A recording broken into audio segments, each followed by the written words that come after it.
Hey, Brian.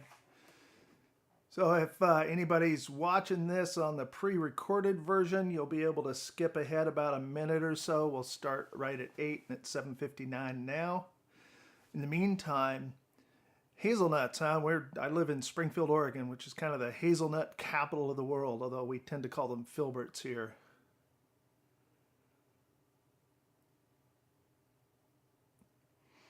I can't type in chat the way I've got my setup because the computer's over there and the monitor's over here.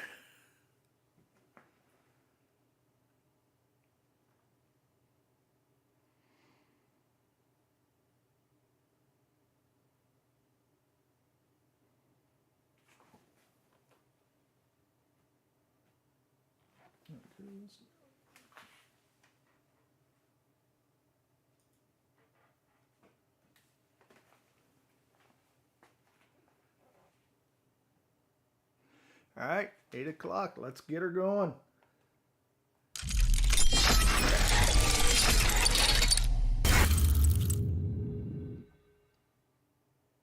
Hey, good morning, everybody. I'm assuming you can hear me okay.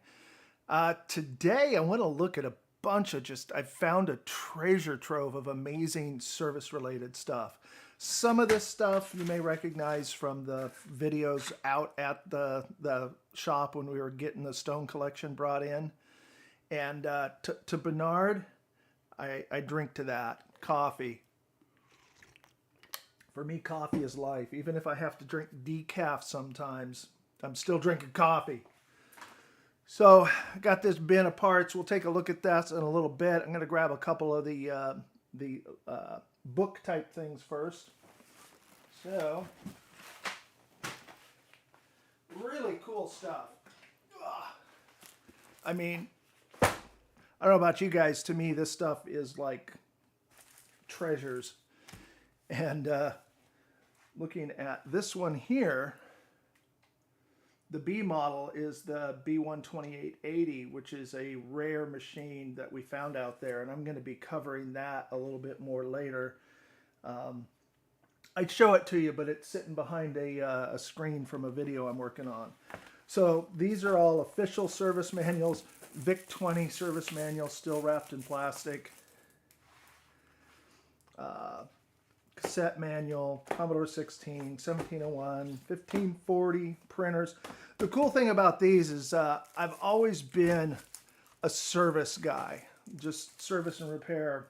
I've been doing my whole life. So just having this stuff, I kind of decided that this is kind of what I want to collect, is the official service stuff. And some of this stuff is kind of interesting because these are some of Carl Stone's actual service notes that he kept. Be it power plugs. This is going to go on my blog. It's got the +4, the 128, and the C64. And this is something I'm always looking up, especially when I'm working on the supply here. And then thought this was pretty neat too. Test signals for the PLA, and it shows pin out everything on the PLA to use as a reference. And I found this original. There's a bunch of copies. I find copies of this all over the place. So he makes a photocopy and then just makes notes on it as he's working on it. Wow, the Genlock, huh? God, where did I've got a Genlock sitting over here. And isn't this one of the cheat sheets you can find on the web? This is Commodore 64, because this is from 1995.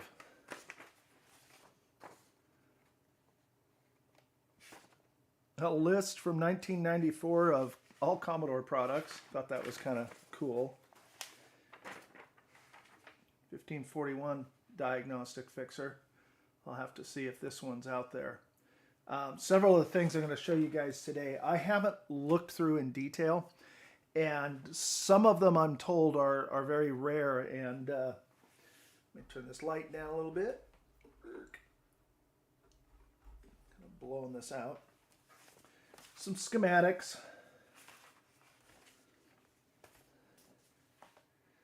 Commodore 1541 drive alignment program.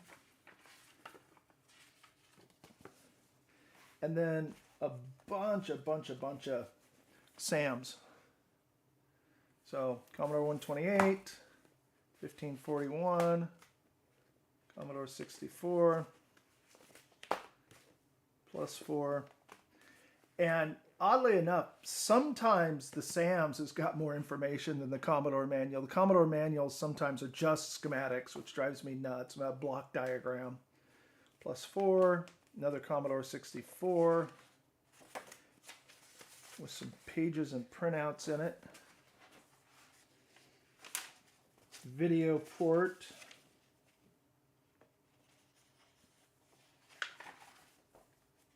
So, service checks. 1581. I've got a video on the 1581. It's kind of a roadshow kind of style video, and it goes live at the end of this. You guys will kind of tell me when to go click the button. 1571, 1541, he did a lot with the 1541s, so here are just tons of notes. Here's the diagnostic toolkit from the Grapevine Group, and it's all, it's even got a serial number on it, and it's all laminated so you can make notes on it. That's kind of cool. So I hope you guys are as geeky as me, because boy, I just love this kind of stuff. Another Commodore fixer. Invoice. Commodore Diagnostician. $6.95. And there it is, the Grapevine Group. So that's an actual original of that. So, very cool. And then 1541 supplement. There's so much 1541 here. This is 1541 maintenance manual, and this one is from the AV department at the school. This is the one I found interesting, and I'll talk to you guys in a little bit, because I'm going to try to get my hands on one of those fancy-dancy book scanners. But on archive.org, the only scan of this is horrific. It's horrible. And so I really want to, this is my bookmark from when I was reading through this. I really want to get a good scan of this and get it up on archive.org. You know, it's got this section that just kind of blew my mind. The advanced theory of operation. And for when you're trying to fix a machine that's really being a pain in the butt. Good morning, Mondo, Bernard. This thing is just amazing. It goes in detail through every single circuit. Shows you how the drive speed is locked, how everything works. So when you're having problems, this is just gold. So, SAMs, if I can get my hands on a good scanner and scan this, I would. You know, the other option is to cut the spine off, but I don't want to do that. And my scanners, you know, it's okay, but it's a copier printer. It's not really designed for scanning, so it doesn't do great. So some of the other stuff in here, you know, basic reference manual, no biggie. I thought this was interesting. The user's guide for the expansion memory board for the PET. So literally how to install it, how to use it in your PET. So I thought that was pretty neat. And a little later, there's another thing about this board that's really cool.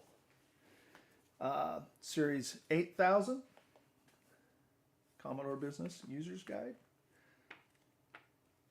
And again, PET stuff. There were no PETs out there, but boy, I found a lot of PET sign, fresh PET sign. Now, zoom this in a bit here. Yeah, those are both the same thing.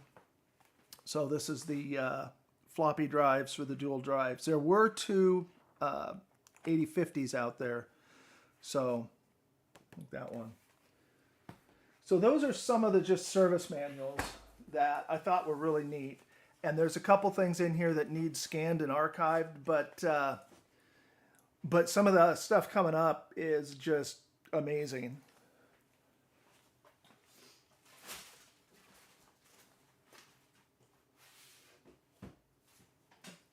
Now, while we're talking about service stuff, I wanted to talk a little bit about programming stuff as well.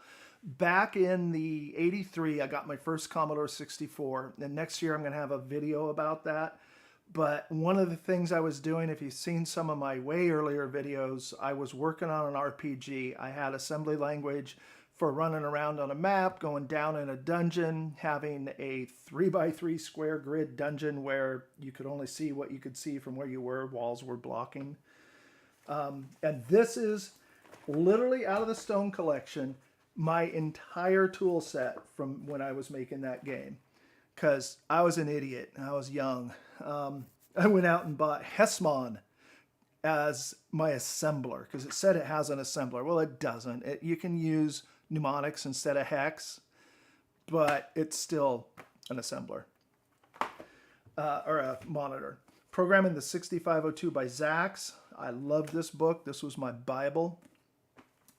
And of course, who doesn't use the Commodore 64 Programmer's Reference Guide? I mean, this Programmer's Reference Guide was amazing. It even comes with the schematics in it. So what more could you ask for? And then Compute's books were kind of my go-to for booking, or for programming. Machine language routines for the 64 I got earlier on. And really, it's just breaking routines that were used in some of the games and stuff in Compute Magazine. And then in 84, this came out, and this was a godsend. And it's literally, this entire book is just the Commodore 64 memory map. If you want to know what a particular register does, like, you know, these are the all-important zero-page registers. 6502, you know, can address up to 64K of RAM, but it takes 8 bits, 16 bits to access that RAM. But you can access 256 bytes with 8 bits. So it has special commands that only use half as much memory space to access the zero page. So it's faster. And because it's faster, that first 256 bytes is just crammed full of important registers. And the VIC chip and the SID and stuff will monitor some of them. So this is just absolutely critical stuff. And kind of along the lines of service stuff, this is a little thing I've had for years. I have a Fireball 2 pinball machine, and I fixed it around 2004 or 5. It's an 80s Bally. And when I went to do this, just kind of had a lull in my business and a little bit of a time, and I had gotten to the point where I was doing business instead of service work, and I needed to get my hands dirty. It was driving me nuts. So the wife found 2 pinball machines for $500 total at a garage sale, so we bought them, and I restored them. And one thing that they had, and I think Ray Carlson's page is the closest that our community has to something like this, but this is the Beginning Pinball Repair and Circuit Board Repair Manual, and this thing is just amazing. It kind of just puts all that information you need in one place. So came off of pinballrepair.com. I printed it in 2009, and I gotta tell you, this thing is just gold. So then it's got a companion book. This is specific to the 77 to 85 Bally's. So this one's general, this one's specific to that series of machines, and both the machines I bought were in that series. And then restoring arcade and pinball machines. This is more how to restore things like a playfield. So I was thinking that it would be neat to try to collect all in one place something similar to this for 8-bit service and repair. Because there's really, you know, you got to go dig through a bunch of text files and this page and that page. So I don't know what you guys think. I'd love to hear what your thoughts are on doing something like that. It would be a big project and maybe a group project, but you know, I'd be willing to start on it at some point.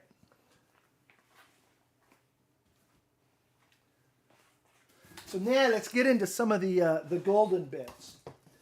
And I am moving fairly fast. You guys let me know if I should slow down, but it doesn't seem like the kind of thing that needs to go on forever.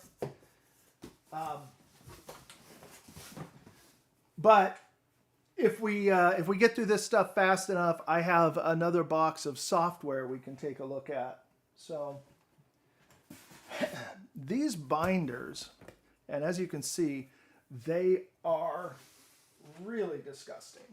And by disgusting, I mean, you know, with a capital, yeah. See how they clean up.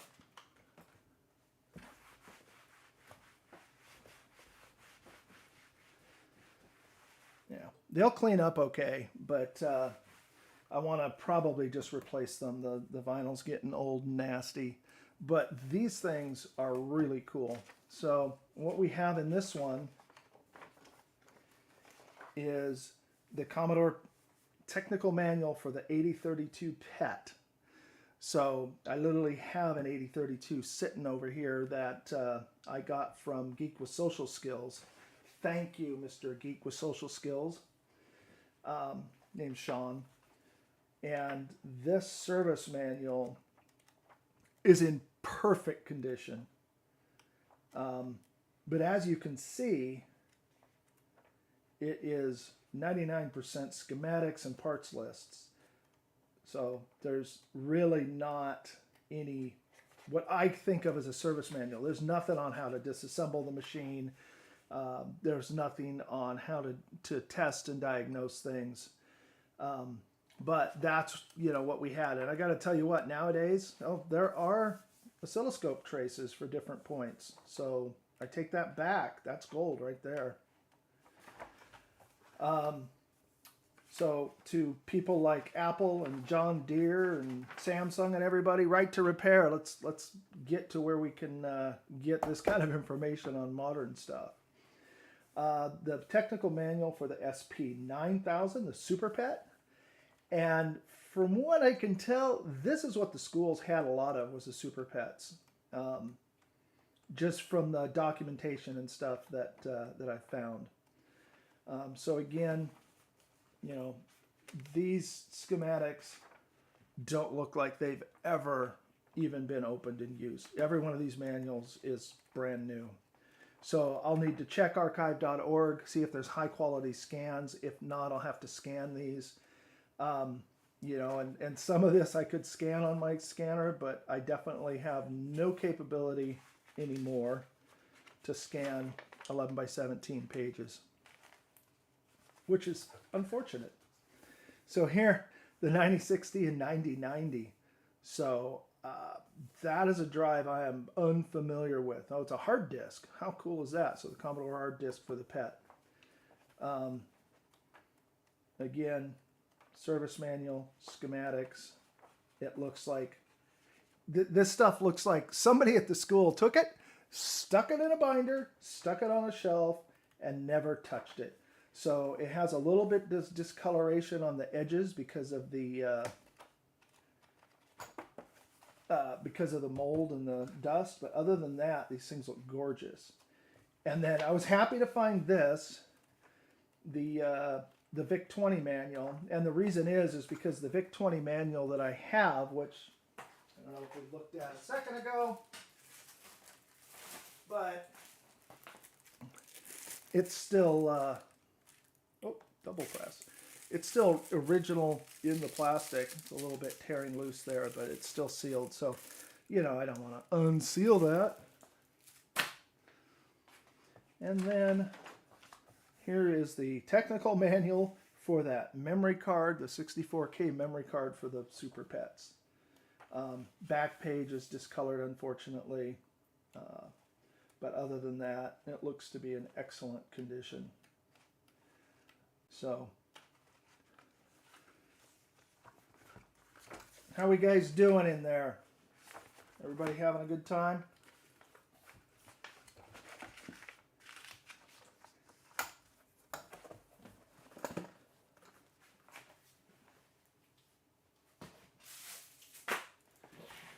Now this one I have not looked through, and I don't know if you guys can even see this, but it says PET CBM 64, barely readable on the edge. So, printer interface manual, Gemini 10 printer commands, a photocopy of the Commodore 64 technical manual, which was an original over there. Commodore 64 schematics. This looks to me like this is probably the manual he used from day to day. So that looks like an original for sure. So 64 technical manual.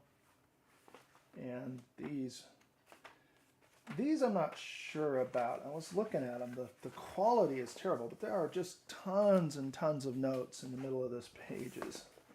So lots of schematics, lots of notes. So going through and taking a look at those might be quite useful.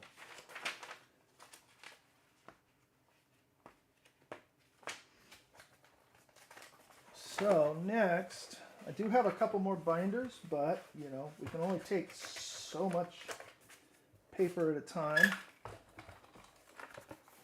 So let's take a peek at the goodies in the box. So some of this stuff looked pretty interesting too. Hello, soldering iron. 10 essential utilities for Commodore 1581 users, the 1581 toolkit. And I believe this is one of very, very few pieces of software for the 1581 that actually came on a 3.5-inch disc. So I will take a look later because I don't even know what the tools are, but looks like alignment, file copying, a monitor, or whatever you call a track reader, and also I found this with that stuff, which has the 1581's demo utility disk and the floppy drive utilities for CMD. So I'm assuming this goes with the CMD FD4000 I've got over there. Everything else is just copied disks, and looks like a bunch of public domain disks and a bunch of Commodore CEEE Sacramento disks. So those are going to be user group disks, so hopefully those work. I've had pretty good luck.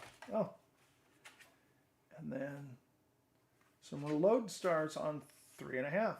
So 5 through 9, complete programmer, and complete programmer.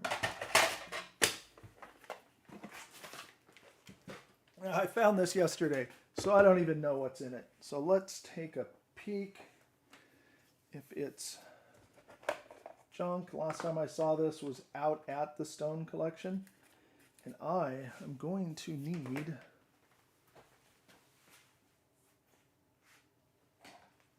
some optical assistance.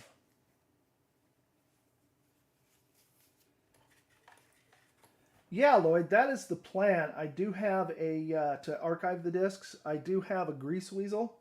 Having a trouble with the floppy drive I have hooked up to it right now, but that is the plan on it. So for the 3.5-inch discs, I've got a 3D printed little jig I can use that makes it pretty easy to clean them if they got crud on them. And then I'm planning on taking one of the many parts 1541s and turning it into basically just a flip a switch disc spinner, so I can just put a disc in it and have the motor spin it while I clean it, because those are a real pain. So 1541 ROM, same. So Bunch of turn pin sockets. Those will go in my set real well. 64 ROMs. 64 kernel for the 128. They're labeled. 901229.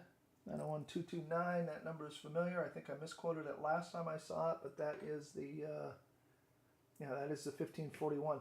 And I'll bet you the reason he's going to have a ton of 1541 ROMs in here is because most of the discs here seem to have Jiffy DOS in them. 901227. 74 LS244s. I'm going to have to get all these out of the foam here soon, but they're looking good, and those look like new old stock chips, which is nice. SX64 251104, and so there's an SX64 ROM, probably also pulled to put Jiffy DOS in. 901229. So this is the foam that this chip was in, and it's done. It's gone into the trash. So that's a Commodore 128 64 ROM again. Whole bunch of sockets in here, but the single wipes can just go in the trash, I think. 901229. Tests good. 10 of 96. 6526. So that'll come in handy, assuming it still tests good. 310654. I don't know that part number by heart. It's a -03. Is this boring or interesting? Do you guys into chips and all that good stuff? 74 series chips.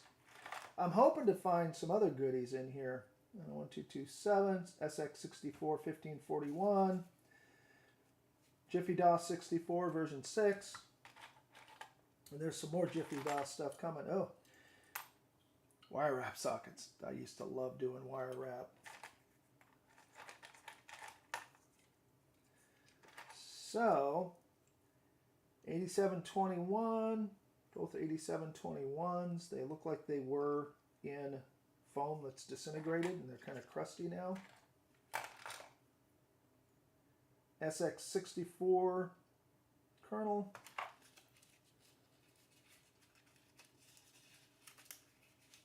It says PAL, Apple Mac. Program Array Logic. So some Mac PALs could be very useful. Got a couple dead SE30s that have good swim chips. And another 64. So, that is just a bunch of ROMs. It looks to me like this is where Karl, he's got a few useful chips in here other than the ROMs, but it looks like where he threw everything when he installed Jiffy DOS.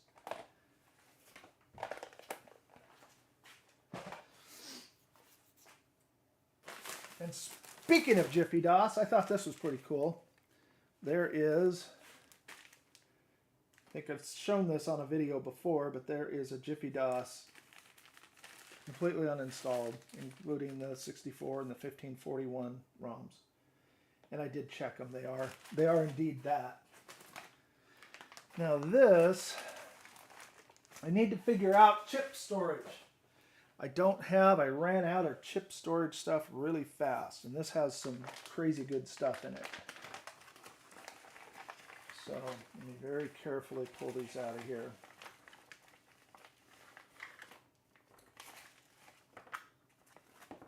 Oh. Okay, this is another one, and I don't know if you guys remember, if you saw the first videos where I was going through out at the Stone Collection, but there's some mystery ROMs that I have not yet figured out what they are, and this looks to be labeled consistent with those. Come on, camera. You can do it. So, ED380.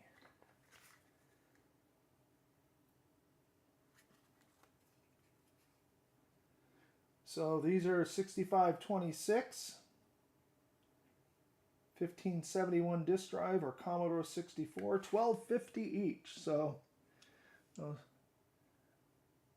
I would like to be able to get those prices today, $12.50 each. Where is my golden boy. I think it's in here. This is another one of those odd ROMs.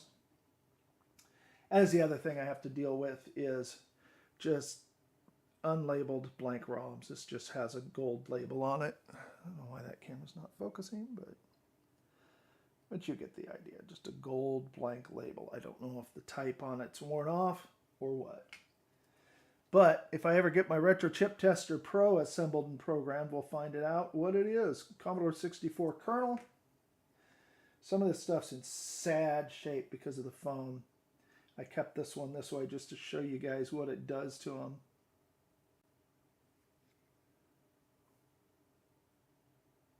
So that is an Intel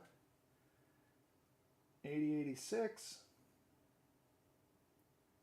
I've got, yeah, I do. I have the phone upside down, which means the camera's not where I expect it to be.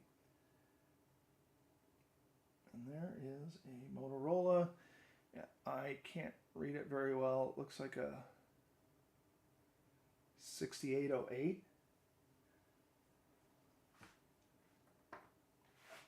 Nice. So C drives are interesting. I never saw them back in the day.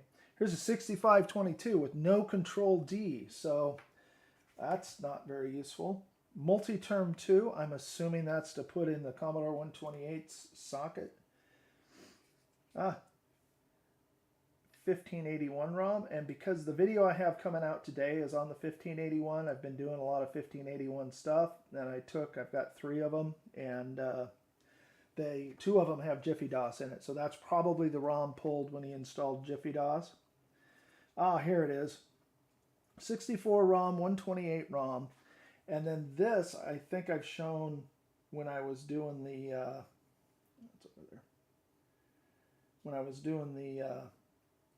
videos out there. Found this floating around in the bottom of a filing cabinet drawer, just loose, and it says new SID on it, and it is a 6581 R4. So I'm looking forward to putting that to the test. That's another unlabeled ROM. See, and here the foam is just breaking down. There we go. Some Toshiba chips. I don't even know what they are. Let's check real quick. See if we can tell. 74 LS138. The Toshiba is a 5565 PL-19. Is that a, I don't know what that is. Static RAM, maybe. I doubt it. A little too big. 1571 Jiffy DOS.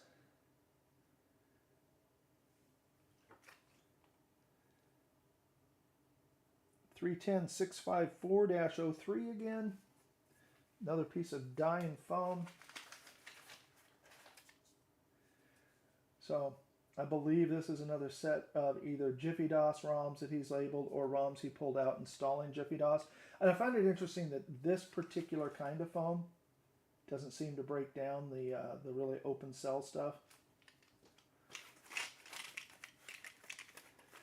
I haven't gone through these, so I'm just hoping for, you know, another SID or two. 310654, 310654-05, 1571 DOS ROM, so that's what that is. 318045. So another 1581 original and a 1571 ROM. So again, this seems to be more chips that Karl would just pull out when he installed Jiffy DOS, which could be a real treasure trove of spares for me. And a 901229, and I think it's in the bag. Yeah. So if you look at this, if you look at it on end, you can see that the pins are still splayed out, and it actually has a price tag in it. So I believe this is one of the LCC UG, and it's dated 92. So these are, they had chips to sell to members. So that should be a new old stock as well. SD to IEC, you know, I need to get I have an SD to IEC. I need to get something going on the 128. I've got that 128D that is working. I thought I'd do a real quick fix video on it, just cleaning it up. But that SD to IEC is really handy. The other thing I like to use is I got a Zoom floppy, and so dying foam. I got a Zoom floppy and a cartridge, so my brain's cramping this morning. I need more coffee. Easy Flash cartridge. I tend to be my go-tos. The Zoom floppy is amazing to use on my PC. I just love taking my my high-end PC and running a 1541 on it. So these are some service tools that I found out there. Got the Promenade. So a EEPROM burner for a Commodore 64. To me, that's awesome. And the kind of thing where I'm going to have to burn some EEPROMs just to do it. And then when I was out there, I saw this on the shelf. So long before we were packing stuff off, I saw this end spine and I said, yeah, you're going home with me right now. So it's a 154171 drive alignment from Free Spirit Software. And hopefully this is still good, because my understanding is you can't copy this disc, that it's an analog disc for use in drive alignment with an oscilloscope. So I'm hoping it still works. I'm hoping there's a way to copy it, but to me that was like gold. And then found also this, which goes as a companion, I believe, with the book that was over there. And it has some test leads for disc and meter, so those are for alignment. And it has a DAP 100 and an ARD 100. So I'm pretty sure, again, that the ARD reference disc is an analog disc that's just for burning. And then that's the program disc. So any of this that's not online, I'm going to have to figure out how to archive. Well, hello there. And I'm not going to try to pronounce your name because I can't even pronounce my brother's name, and it's Steve. But welcome. All right, what else we got here? Holy Toledo! And again, if you guys have seen, if you've seen the video where I first was pulling stuff out of there at the very, very end of the last day, and I thought, man, I'm not going to find a lot of chip stock. And actually, what I've shown you, I wasn't aware of because other people had packed most of that stuff away. So then I found this just tucked in behind his bench. Film canisters. Oh my gosh.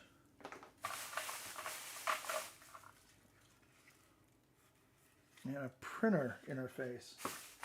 More film canisters. Yeah, these are for film. Yeah, that's it. In high school, we didn't use them for anything other than film. Never. All right. So, holy Toledo. All right. That's what we're talking about.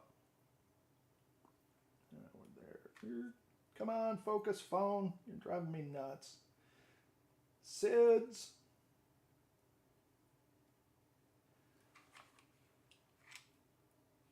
And I believe the other two are Philips PLAs, but I'm not certain because I can't read through the printing on the case, and I don't want to pull them out. I don't have the anti-static wrist strap on right now.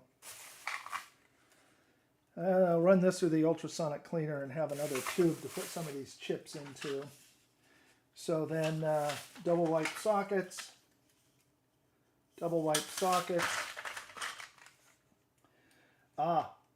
every single one of these chips is listed as bad. So I don't know. Motor runs constantly. VIC, bad lines. Maybe bad. Oh, well, you know what that means.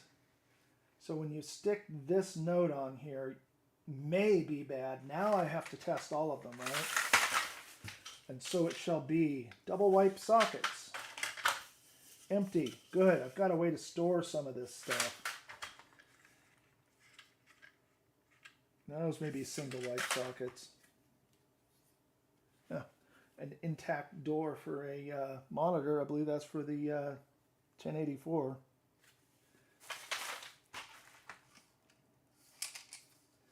Big long tube with 4 chips in it, and they look like RAM chips, 4416s. Cool. I've only got a few of those. More bad chips. Empty. Okay, set that aside for the last, because there's a few of those. Huh, never thought about that.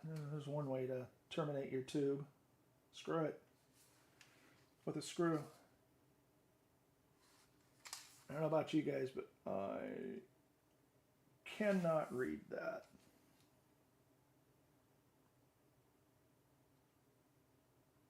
But maybe a RAM chip.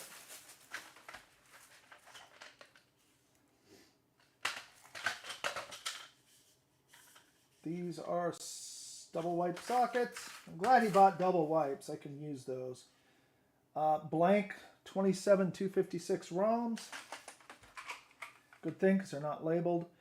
These are all listed as good. 1571 upgrade. I love the way he labeled everything, or almost everything. SX64, 6510, 6522s. So, yep, so that'll be very useful. Hopefully electron migration hasn't killed them.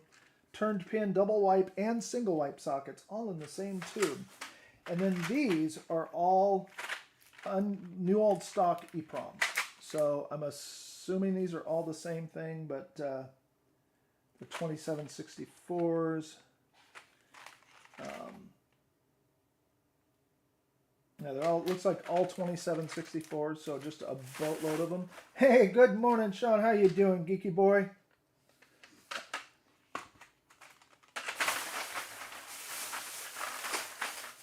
All right. So that is all ICs, and I have got to figure out a organizational system. One of the problems is I was being an idiot working on the stone collection stuff, and I'd been going through cataloging stuff, putting it back in bins instead of being a, you know, big brain and organizing things by category. So I have started trying to get some of this stuff. These are all found in various places throughout Karls stuff. So literally these are all toggle switches for Jiffy DOS. And these are all push buttons for Commodore 64 resets and other resets. So I've got a few things up here, various connectors, some crystal oscillators, MOVs. Hey, maybe somebody can tell me here why he might have had this gigantic bin, and these are 25K trimmer pots. So I'm not sure they are board mount. So I haven't run across a use for these yet, so I'm sure you guys might know what they're for. But I've got a few of them.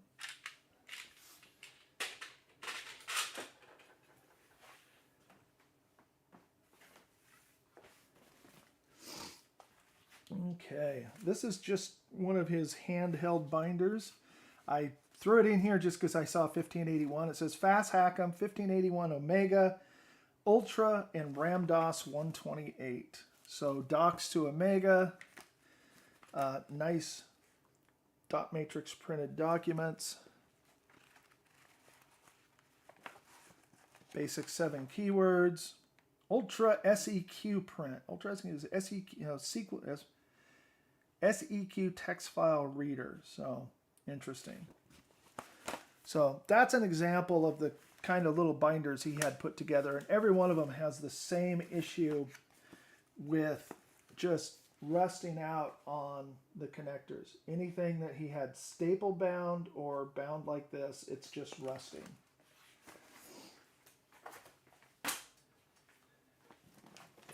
Holy, I don't know. We don't need to go through this whole thing. Let's just take a quick look. Oh, anybody need DP9s? Bunch of wire wrap sockets, some hoods, NTE 75188 DTL quad line driver. I'm usually more interested in a 955, and it's an oscillator. I wonder if that's compatible with the 555. I don't remember. It's been 30 years. Some belts, which I'm sure are dried out. And it looks like a bunch of card edge connectors. So just if you're making a project to connect to your user port, it looks like. So that's pretty cool, but I'm not going to pull all that out of there. It'll take way too long and be way too boring. Floppy drive speed control. That sounds very plausible because he had plenty of that stuff.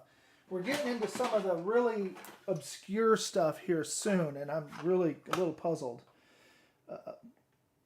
So there's a turbo load save cartridge, an Epix fast load. I find these everywhere I turn. There must be 12 or more fast load cartridges in this stuff. And then this is the ACCUG Commodore 64 Diagnostic Dead Test. So I don't know. It doesn't have a part number on it, so I don't know what version of Dead Test it is. I'm going to have to find out, but could come in useful. This is something I have looked for a while now. So now I can start testing some of these drives, and I don't want to test them without first cleaning the heads, but I don't want to tear each one down and clean the heads before I test it. So this is the solution. I mean, literally the solution, because the alcohol hasn't dried out. So gold for me. I've been looking for a while.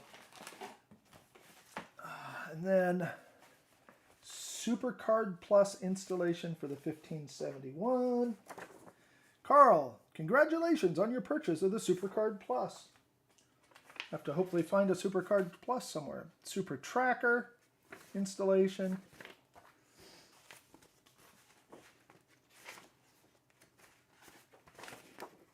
The anatomy of 1581 partitions. And, oh, there we go. Promenade. So there is the documentation for the Promenade EEPROM burner. Perfect. Perfect. And then, I believe this, yeah, this is something I got out just so that I have a place. I keep coming across things like,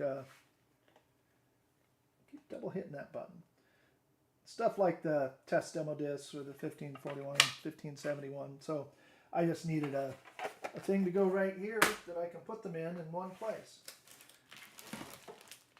All right, so now we're getting into the really puzzling bit here. So Microdoctor from Denver made various diagnostic tools for the Commodore. And this was their big one, the Diagnose 64. So what happens is when you plug it in, it's supposed to turn on some LEDs, and then you can tell by the intersection of the LEDs which chip is bad on your machine, and you can set it to various like RAM, ROM ports, and you can turn on repeat so it runs the same test over and over. So you can see it's in a nice little case, and that's all fine and dandy. And then also here is the same thing for the 1541, Diagnose 1541. And what you do with this one is you pull the ROM out, you plug this into the ROM socket, you put the ROM in the ZIF socket, and then you run the test disk. Also, this Diagnose 128, looking at the manual for it here, is that you use the Diagnose 64, and the 128 has to pass Diagnose 64 before you can use the Diagnose 128 on it. So I thought it was really kind of odd. So here's the odd part.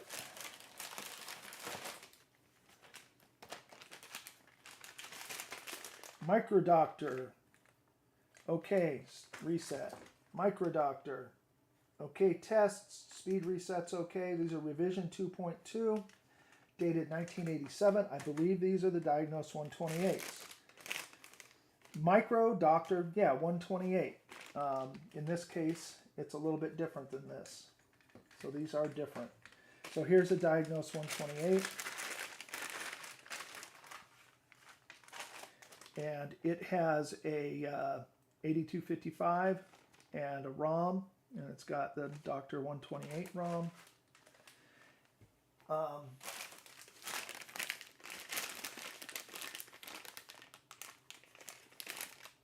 So this 1541 disc. So this must be, yep, it's got the row. So these are all the boards that go in this one. This is the 128. I don't see any for the 64.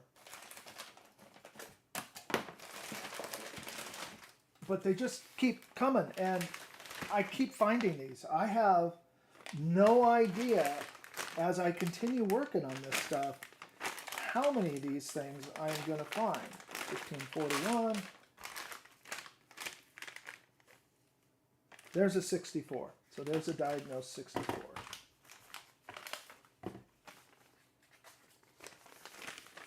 So it gets really interesting. There. What gets really interesting is in this, I found this just yesterday or day before, something like that. And what gets really interesting is I saw that he had some extra manuals out there. So the 1541's a copy, but this is an original. And these are all original. They have a nice, slick, heavy stock cover. And those are all manuals for this, but he was never in Denver. I checked with the family. They were never living in Denver. So it's clear, though, that he was producing these, and this was the clincher when I came across this. And so these are overlays. These are for the 1541s. Nope, sorry. Those are for the 128s. Diagnose 128 says right on the bottom of it, Mike. So these, all of these are self-adhesive stickers for the 1541. And if you guys remember, when I was out there going through the little square brown boxes of chips, there were a bunch of mystery chips. I couldn't figure out what they were.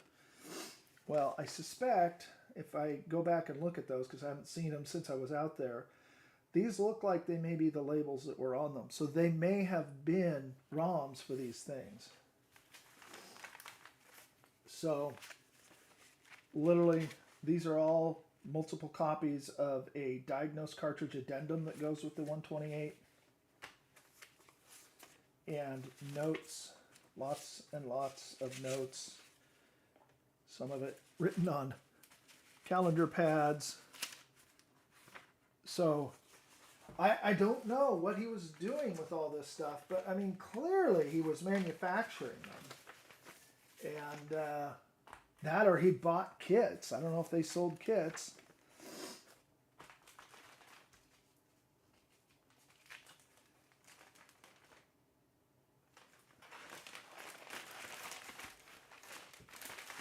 So yeah, I thought this was just pretty fascinating that he has all this stuff, and I'm not quite sure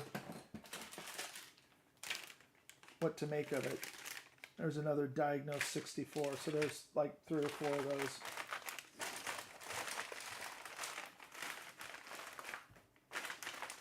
All right.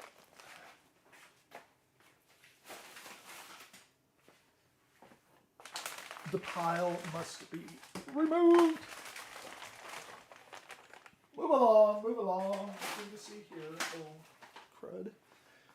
All right. Then, another thing I found in there was this 64 Diagnostic. And here's the interesting thing about this one. I looked it up online. It was made by a little shop in the UK. And there's like the cartridge. It was made by a little shop in the UK, and they still make and sell it. It was just a little repair shop, and they still literally have it on their website. So you can buy this to this day from the original maker. This one obviously is from the 90s, but even their box and stuff looks similar. I was thinking these were dongles to go with it. These are definitely test dongles. I suspect they may go with that diagnostic cartridge there.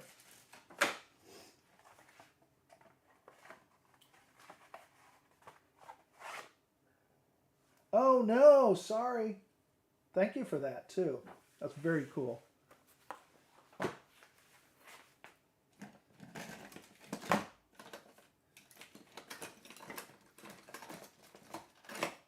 Now, I have a few items here that I didn't know what they were, but I was up at a user group meeting in Portland, and they were identified for me.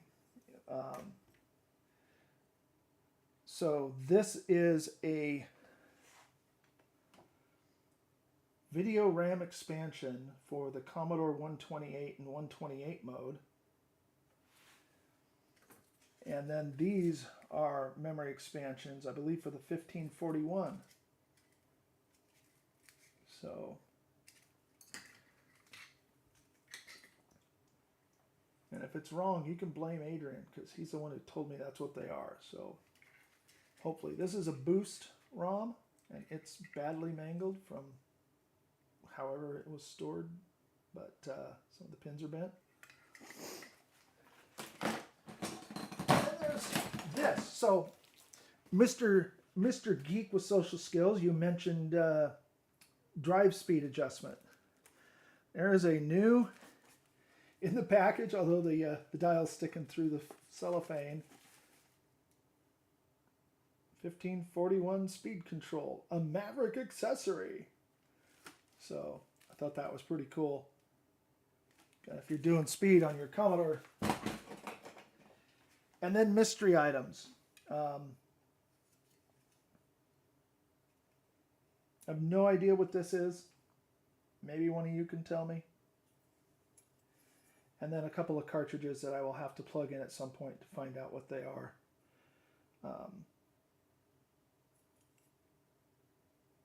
Yep, nothing on there that says what it is.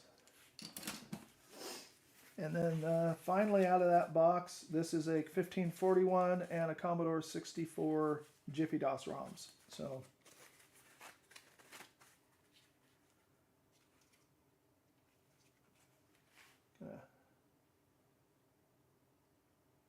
nice little original pink folders. And that's it for that box. Except for a Kraft triple tack. I have no idea what this is. I don't even know why it's in there. Must have been mixed in with the paperwork. Triple track for the Amiga 500. All right. Now back to some of the other stuff I found document-wise that blew my mind. I have no idea what this is. I haven't got the foggiest what this is. Administration, program name. Toner.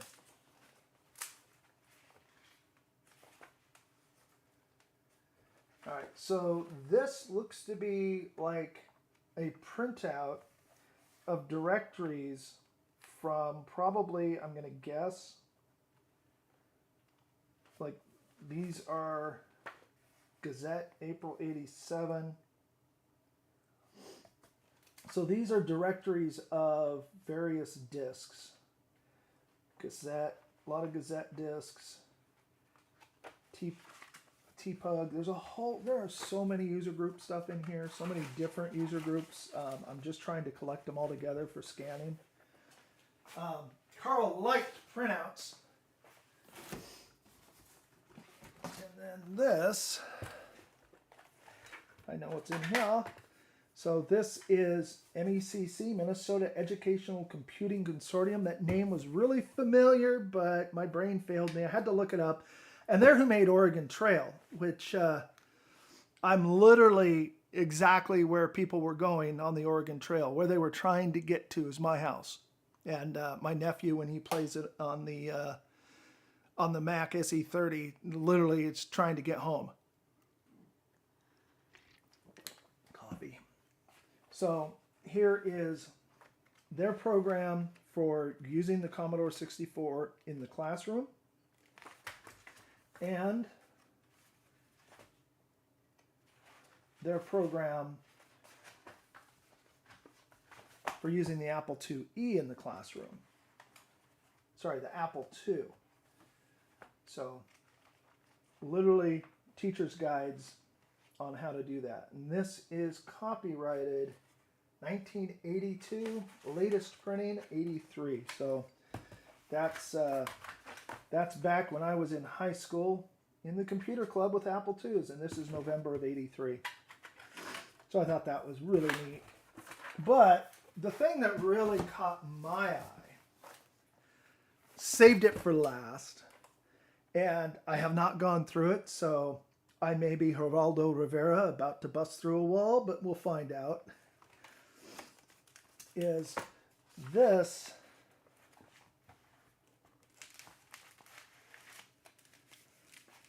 I cannot find this online anywhere. My Google Fool may be failing me, but Commodore Business Machines School Service Program Policy and Procedures from 1985. And this one, if you can hear it, it is very, very crackly. But it tells how to deal with defective parts, how to deal with spare parts information. So here is an Alp stepper motor assembly for the SX64. Dealer $50, list $83.30.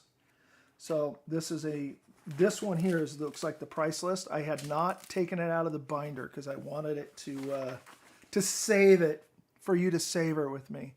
Exhibit E, parts must be ordered for Commodore Parts Distribution Center in Westchester. Exhibit F, regional support locations. So then here is the actual procedure guide for schools. So from what I can tell, so Karl worked for the school district and he did service and repair. So it looks like he was probably administering and dealing with Commodore on their authorized service. So the school district was authorized to do their own repairs. So school district program. Program goal to provide a school district or regional service agency with the opportunity to receive training materials and parts in order that they maintain out of warranty, bold and underlined, Commodore computer products owned or controlled by such district or regional service agency. Coffee.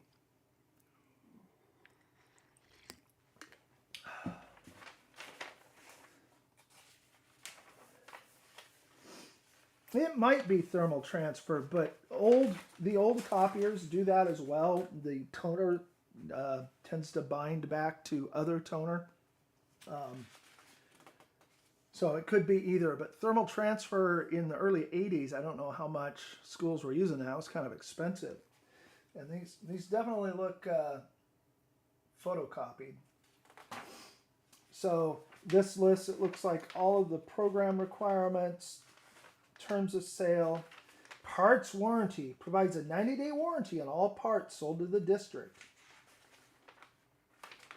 And return of parts. And then here is a application for service training program. So this is for the school district to apply. Good morning, Bree Standard. School equipment list, blank forms. Looks like the same price list. So none of this appears to be on archive.org, and these are in really good shape. VIC-20 price list.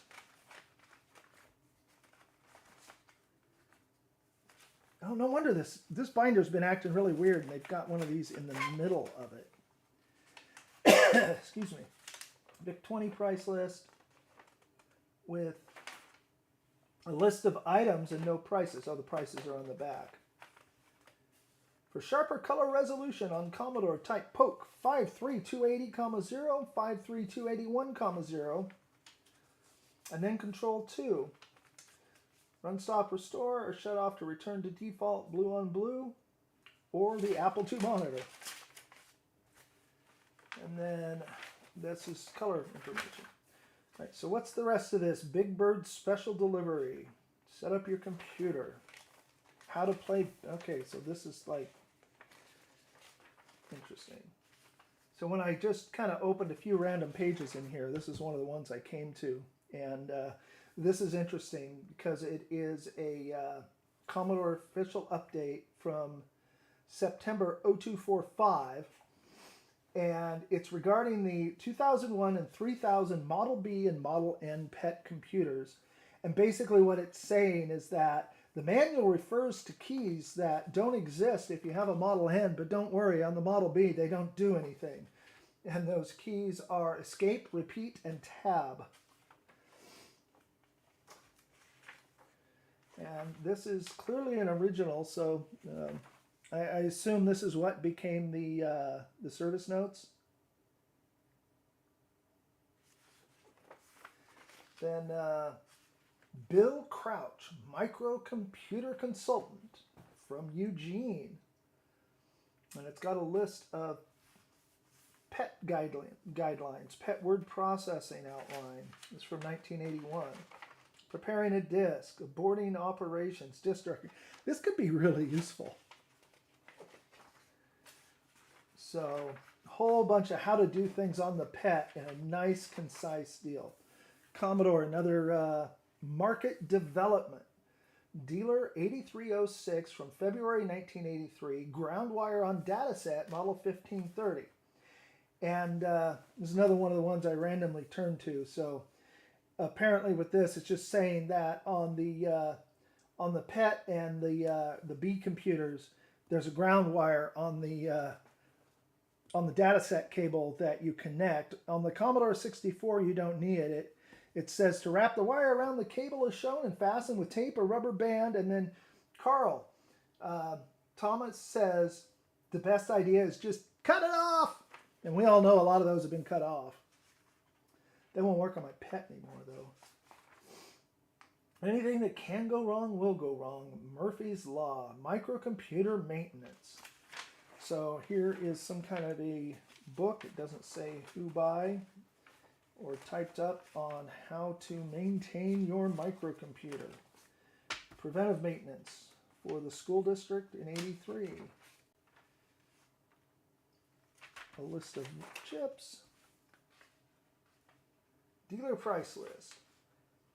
Power supplies, PCBs, carriage assemblies, all kinds of stuff. So more price lists. I can put those up on archive. These should be scannable with our existing system. Now look at that, another VIC-20 manual. Nope.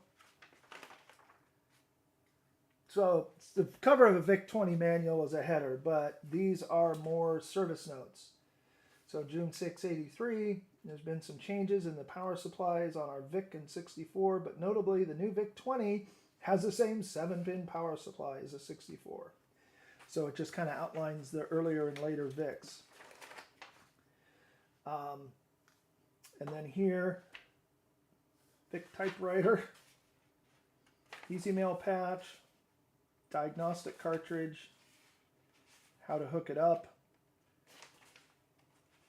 So lots of neat official service stuff. And like I said, I'm a service geek. What can I say? I can't help myself.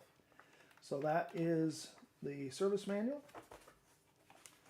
And then here is the Commodore 64. So that's why That's why their manuals are always so new, is that they had copies they used and the new ones just stayed. Modern 1702 user manual, original, that's been stuck in here along with some handwritten notes stapled to it. Commodore 64, 1540 and 1541 manual. And that is, looks like an original. It's just awful clean for a copy of the day. And then 1541, along with some more tech notes. So I thought this was pretty neat, just because I can't find it online. It's kind of neat to get some insight into how the school districts and stuff dealt with things, and kind of neat for me to see some of the original pricing. I'm not putting that back in that folder.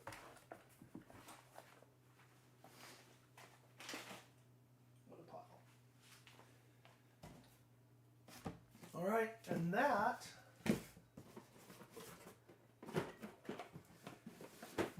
as we say, is that. How are we doing time-wise? So I think we have enough time. If you guys are into it, I've got one more bin of software to go through. I went and peeked in some of the bins and just to try to get an idea of what's in them. This one has a few games and some educational stuff, and then the ones later on are all packed with games, so we'll do a nice game one soon. Isn't it? So if you guys are into it, I will go ahead and pull that bin out.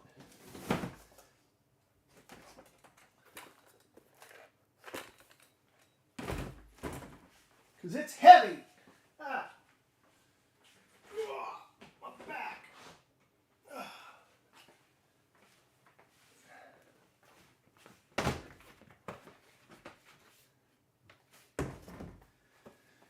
And as soon as we're done with this, I've got a new video that is about the 1581, and I will launch it live when we're done. And that's kind of an idea I had while I was out at the Stone Collection, looking through that room and climbing up on precarious shelves and boxes. I just had this flash of a show called American Pickers, where they go and they look and they're trying to lift with your legs. Yeah, I got like this cramp been going on lately. But so I decided to do some intros, kind of American Picker-ish style while I was out there. And then take those, do some research, and follow up with an with a Antiques Roadshow kind of style information and history about the item, and put them together. American Roadshow, I just call it RavenWolf Roadshow. So, the games. Hey, there's baseball by GameStar, just manual and disc. Baseball by Epix. So I wonder if those are the same game, because they sure have about the same size manual. Takedown by GameStar. These discs look good. And I was really pessimistic a couple times ago about the 5 1/4 inch discs, because I had just tons of them that I couldn't do anything with. Recently, I've had a lot more luck and a lot cleaner looking ones. So I think it's just a case of I was pulling ones that had been in a real moldy area. So I think my failure rate on the 5 1/4 might be more like 40 or 50%, not the 80% I was thinking it was going to be. 2-for-1 gameware, spatial billiards, and casino. Oh, this has got to be valuable. It's got to be really rare, because nobody bought this junk, and it's still shrink wrapped. And then On-Court Tennis, and again by GameStar. Thanks, Super VS Tech. I'm embarrassed to say how long I spent making a 6-minute video, but I had a real hard time getting what I want out of it. There's still some things I'm not happy with, some of the audio levels on it, but it's a start. Commodore 64 board games. Chess, backgammon, yachts, Z, and Flip It. Key Punch software, still in the wrap. Oh boy, I'm going to get rich off of that. Football by Sublogic. feel like I'm opening up an old VHS tape. So there is football. The disc does have some smudging and dullness on it. A lot of these old games are kind of amazing because they didn't have the graphics to wow you with, so they actually had to have some kind of gameplay in them. Well, they didn't have to, a lot of them didn't, but they should. One of the book style binders. Springboard Clip Art Collect Volume 2. So, clip art. Oh boy. Sorry, I was in business too long. I'm just so sick of clip art stuff. And, oh my God. Hey guys. Holy Toledo. What do you bet these are all clip art? Important to Apple, IBM, and Commodore users. Photos cannot be loaded into the banner work area. So Springboard, the newsroom. So that's kind of cool. A little newsletter maker. So.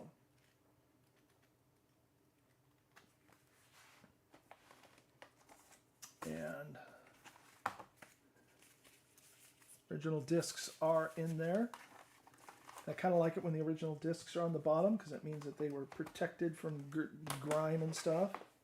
Oh, there we go. I was going, these are not labeled. I was whining about it. Clip art collection. The newsroom. Springboard graphics expander for the owners of Print Shop.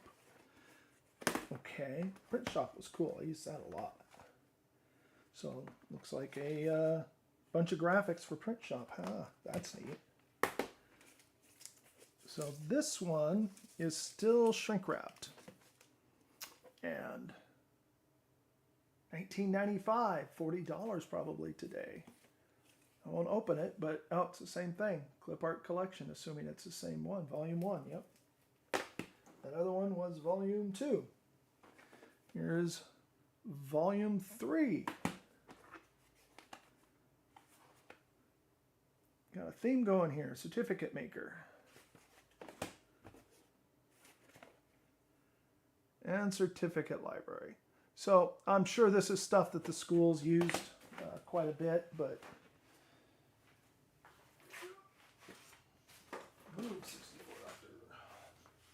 All right. Well, that's a game. Chess. How about a nice game of chess? Shall we play a game?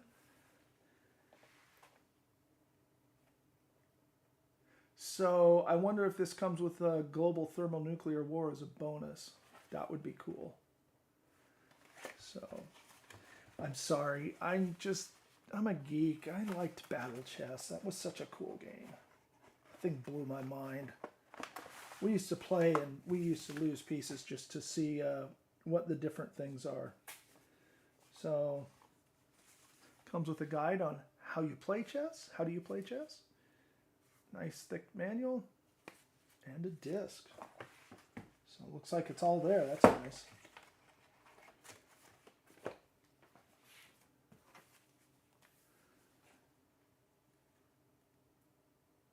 Match Wits gameplay manual.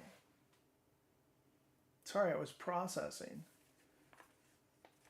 You see something like that and it, like automatically want it to be some kind of a meme or something.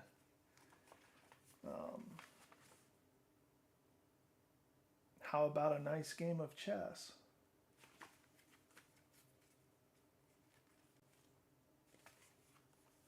Oh, I see. I'm an idiot. So Match Wits, it's taped closed, has a disc in there, and then another copy of chess. Oh, brain. I better drink more coffee. Jeopardy, it is shrink wrapped, but it's been opened on the top, but I can't get it out because the shrink wrap has shrunk over time. So if I want to take it out of the wrap, it's going to have to be removed. But it looks like 3-in-1 pack, 3,000 answers to keep you guessing on Jeopardy. Ooh. Well, isn't that exciting? No, it's the next one that's exciting to me. Touchdown and 10-pin, another 2-for-1 gameware. So, and this one is not shrink wrapped. It looks like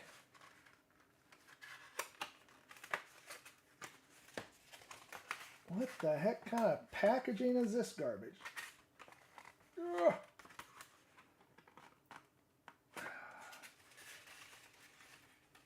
There's just a disc in here and then a giant block of styrofoam. So I am not going to force it out of there. I think it's shrunk up or stuck over time. But anybody for Godzilla stomping their city? That was so fun. Sim City for the Amiga. Ooh, that'll go in my Amiga box. That's what I played it on too. So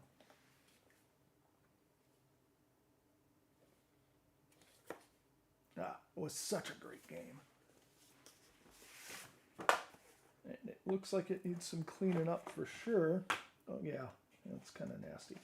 You guys remember this stuff? The copy protection. So since copiers tend to see red as darker than it is, you get a dark enough red like this, and a copier back in the day would not make a copy of it. And it looks a lot lighter in the video, just looking up at the screen. It's very, very dark, like dried blood. A couple of discs here. So looks like somebody's save games. The manuals. City Simulator, Amiga 512K version. And Amiga version, 1 meg required, 512. So that's kind of neat. So people who had the base game and had the A501 or another RAM expansion in it got different versions of the game. That's pretty cool.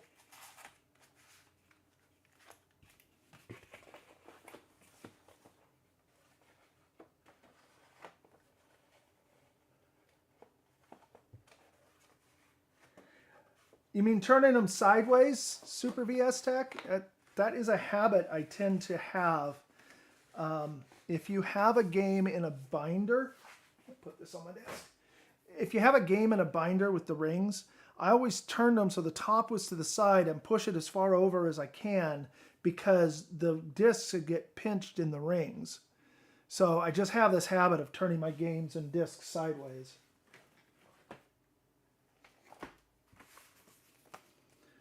Micro Illustrator, and that is official Commodore, kind of cool. +4.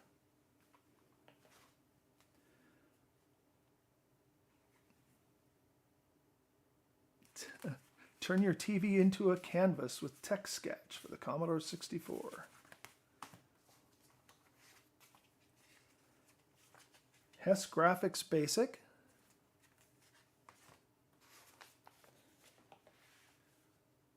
California Games. That was a classic old game. So, California Games with the manual. And all of these are being set aside because I'm going to clean them up before I put them away because these have not been gone through at all. You know, I peeked in the boxes to get a general idea. I didn't go through them. So I got to go through and clean all of this and repack it properly. I try to get through as quick as I can. Tag team wrestling. So if you're into the WrestleMania kind of stuff, there it is. So tag team wrestling, a very tiny little instruction manual.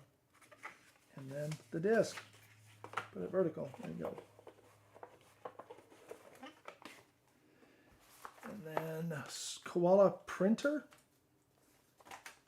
And Hey Diddle Diddle. So there's a lot of koala pads out there in boxes. I haven't come across but one of them so far, but I know they're out there.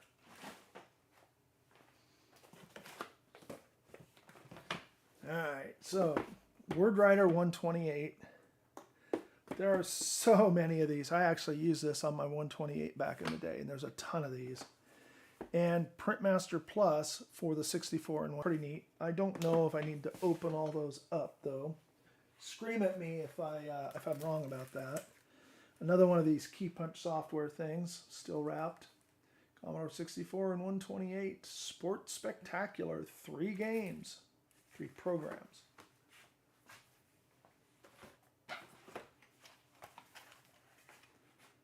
On-field football. This is interesting in that it's handwritten software. So somebody was just having one box made for all of their stuff. The disc is printed. It's GameStar. So it's just early GameStar before they got out of plastic or into individual boxes. Yeah, probably do all have WordWriter 128. And I know I've got a ton of them here.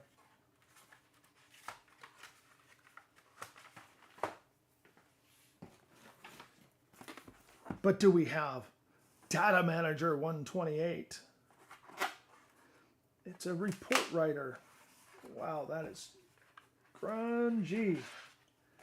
But there's a manual, TimeWorks catalog, and the Data Manager.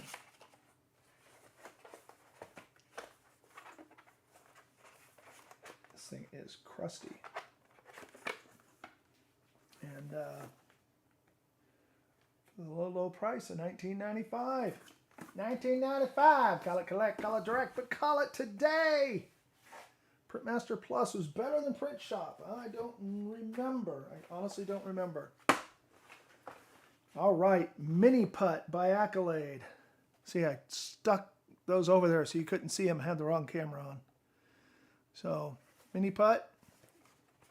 This feels empty.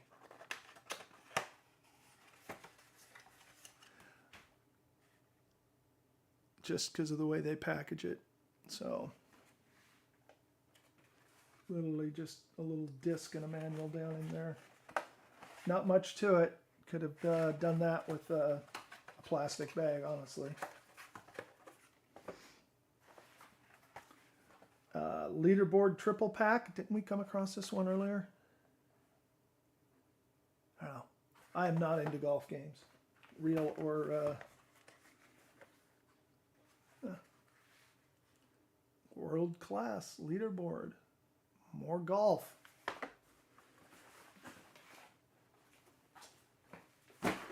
I was soured on golf in high school because we all were playing it, but I had allergies. So come May, I had to quit because of allergies, and I wouldn't start again until around July. And by then, all my friends had just kicked my ass. So I was out of practice. So the SuperText word processor. This is the kind of thing you could make at home. Viewtron.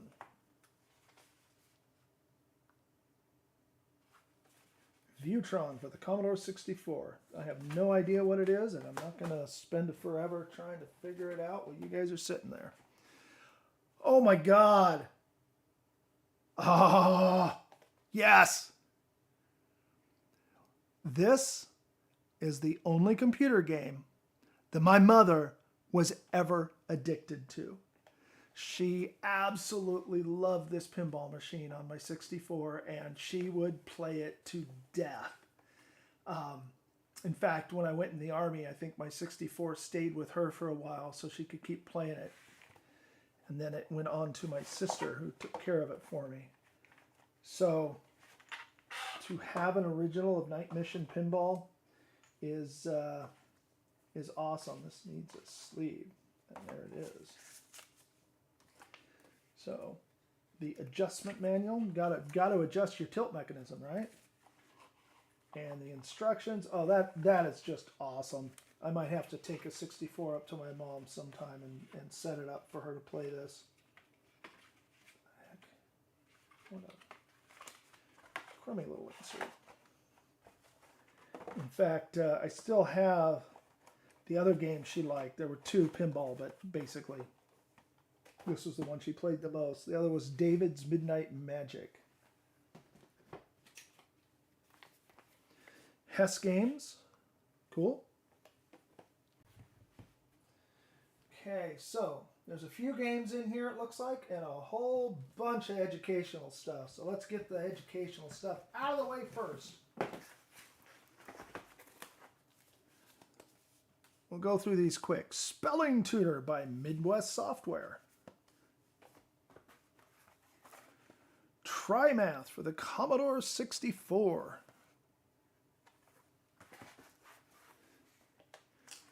Fisher-Price, I can remember. And that one's still sealed in the box. The TriMath has shrink on it, but it's been opened on the top. Thinking Skills. Oh, God. We need to put this on the internet and get a whole lot of people to start using it. And Spellicopter. Learn your spelling until you're dizzy.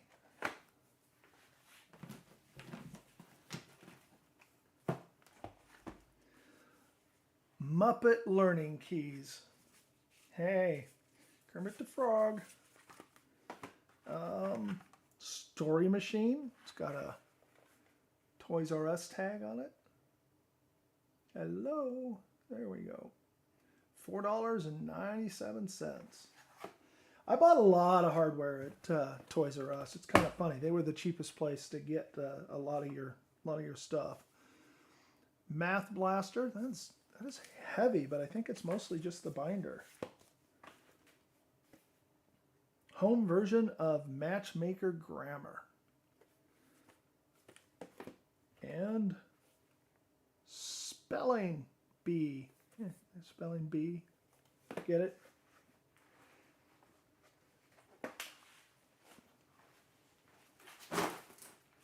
All right, so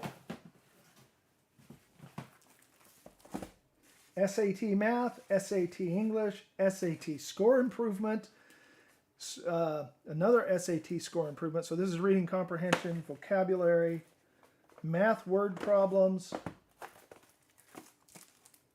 and the Education Series General Knowledge Builder. And I was showing it to the wrong camera, but you guys get the idea.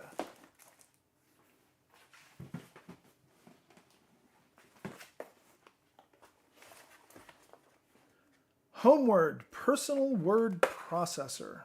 So it's on cassette. The cassette still has the clip in it, so probably never used, and then also on floppy disk.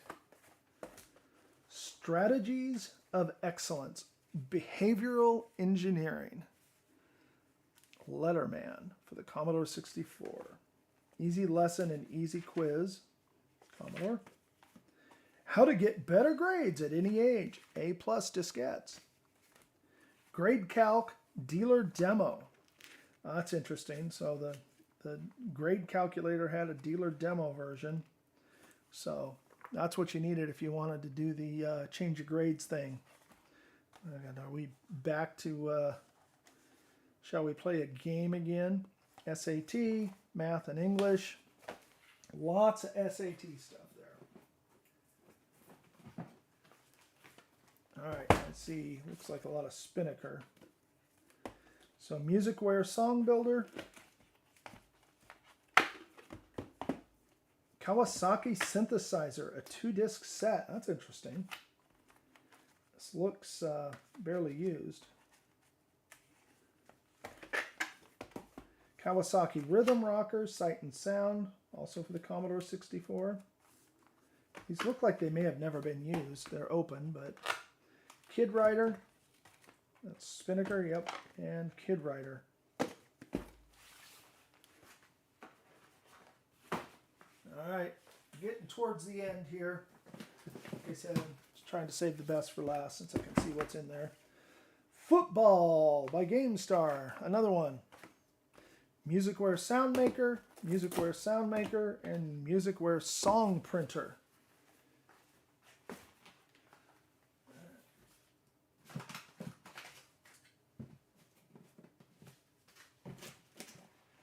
few things here. Webster's The Word Game. Load and Go Software Home Management Series. Kid Writer in a Ziploc bag. Looks like the school may have stored these this way. Protect it from the baddies, though. Music Shop. Another copy of Wheel of Fortune. Oh, and quick load. So, quick load for disk drives. So you had to load it slowly off the disk before you could load off the disk. And then finally, Kalamazoo Teacher's Record Book, Donald and Dave Goldsmith. And the discs are shiny and golden. And this would be another one of your grade programs. That's kind of neat. See if we can get David to log in and change our grades for us. KoalaWare Spider Eater. Fun. All right, now the stack. CPM for the Commodore. Now that would be for the 128. Nope, 1541. Commodore 64. Isn't this...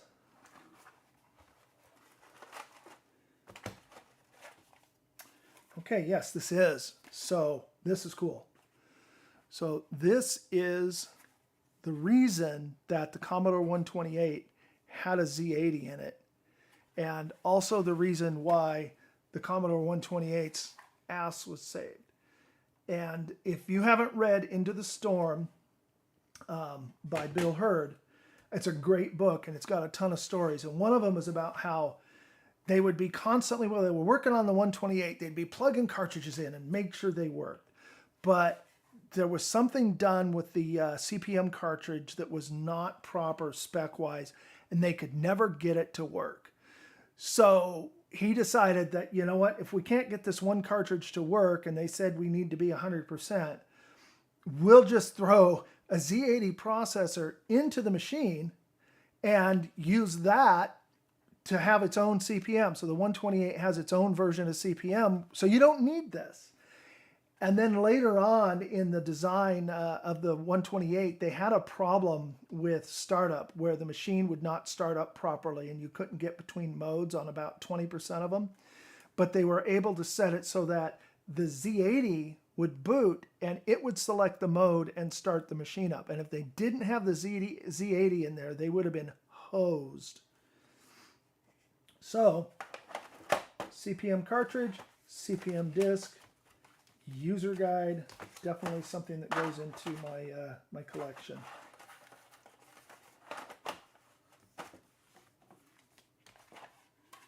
There we go.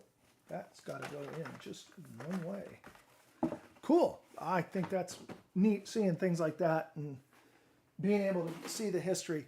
And if you haven't read Back Into the Storm, I strongly recommend it. It's a great book. It's just a collection of stories, really. They're somewhat in chronological order. But he talks a lot about making the TED computer, which is the +4 and the 116, and then the 128. So, disc bonus pack. Now there is some serious marketing. Disc bonus pack.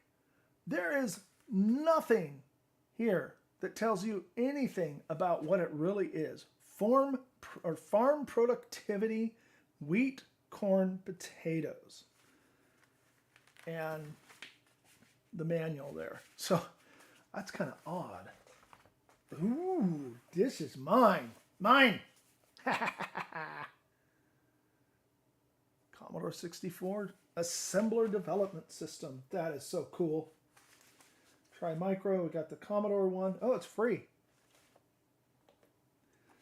Free. So it's got some tools here from Try Micro. It's got the assembler. It's got the manual. If I didn't say so earlier, I've decided to collect You know, I don't want to collect everything. Don't need to collect everything. I want original service manuals, and I want software development tools, because that's kind of where my love was at. Easy mail. Now, I saw a picture on somebody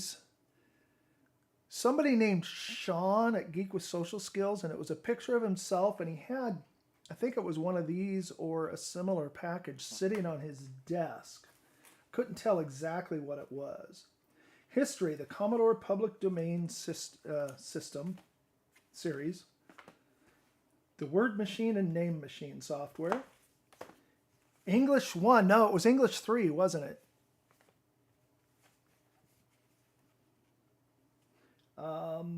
Computer Science.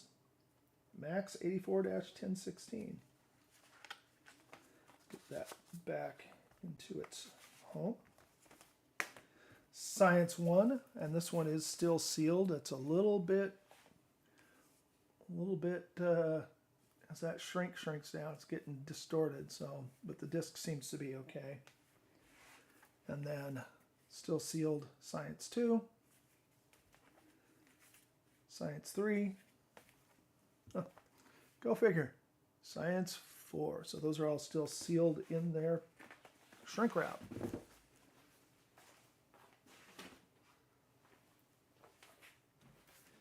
Yeah, I wish I could figure out a way to get a hold of Bill Hurt. I want to challenge him to a little thing I'm working on. So he would get a free 128 out of it. So if anybody knows how to get a hold of him, tell him to give me a mail. Instant Music. I thought this was a game. Bummer.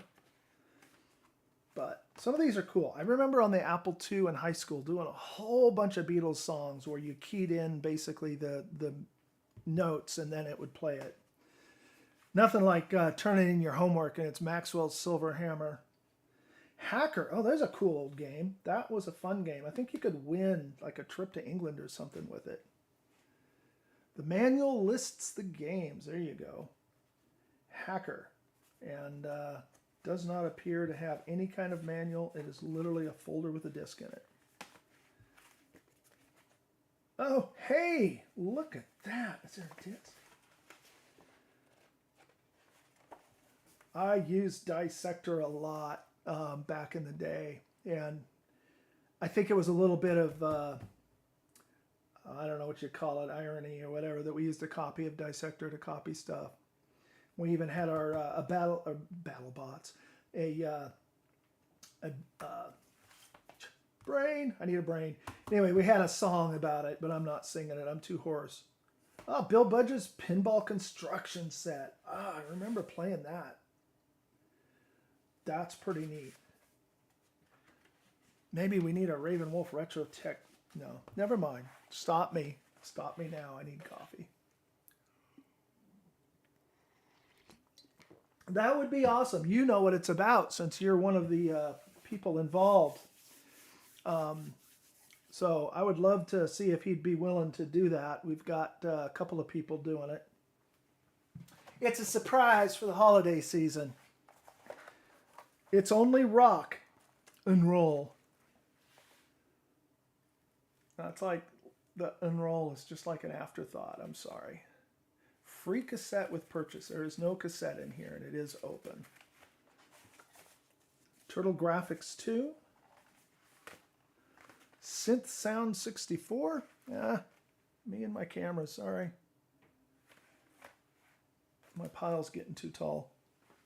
We're almost to the bottom here. This is the last of it.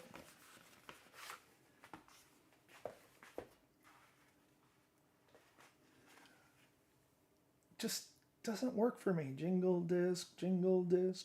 No, just doesn't work. But there is jingle disc. Card maker. So that's for making Christmas cards. And last but not least, Sargon 3. And I remember this being the chess program that was supposed to be the best chess player. So yeah, that's pretty nifty. Discs are in there. It's only rock and roll. Well, it's better than, never mind, I don't want to mess with anybody. Well, I think that's pretty much it. I appreciate everybody coming today. Once I stop the stream, I'm going to immediately go and set the new video on the 1581, the RavenWolf Roadshow public, so it'll be up in the next minute or two. And thank you all for coming, and I will see you next time.